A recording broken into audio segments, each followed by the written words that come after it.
هنرمند نجیبه فیض سږکال په روژه کې اعتکاف ته کیني. نامتو پښتنه هنرمند نجیبه فیض وایي چې هغه د راتلونکو 10 ورځو لپاره اعتکاف ته کیني.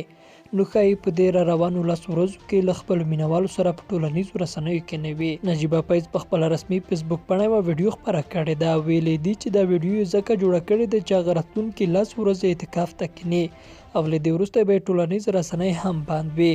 هغه وایي چې خوشحاله ده که څو ملګرو ورته ویلي دي چې اعتکاف ته ناسته ډیره سخته ده، خو هغه وایي چې په دې ورځو کې به عبادتونه او تلاوتونه وکړي. نجیبه فیض وایي چې دا یې د ژوند لومړنۍ تجربه ده او دا به یې د ژوند تر ټولو ښې شېبې وي. هغه وایي چې تر دې مهاله یې په روژه میاشت کې 3 ځله د قرآن پاک ختم کړی دی. هغه وایي چې تاسې به هم ډېر عبادتونه کړي وي او ختمونه به مو کړي وي. نجیبه فیض همداراز وایي چې د هغه په ټولو ټولنیزو رسنیو اکاونټونو کې نور کسان هم اطمینان دي ځکه هغه د ټولو اکاونټونو لپاره ټیمونه لري. نو کیدای شي هغه ورسره په دې نورو ورځو کې د هغه ځینې شیان خپاره کړي. خو نجیبه فیض وایي چې زه به له تاسو سره د اختر په ورځ مخ کېږم. نجیبه فیض همداراز په خپل پوسټ کې دا هم ویلي چې ټول به په ګډه دعا وکړو چې خدای پاک له ګران افغانستان نه د غم وهلې جګړه ټوله او یوه سوله او خوشحالۍ راولي. نجیبه فیض د پښتو ژبې نوموتې هنرمنده ده او همداراز په یوه خصوصي خپرونه کې به همدار له نجیبې سره خپرونه هم چلوي.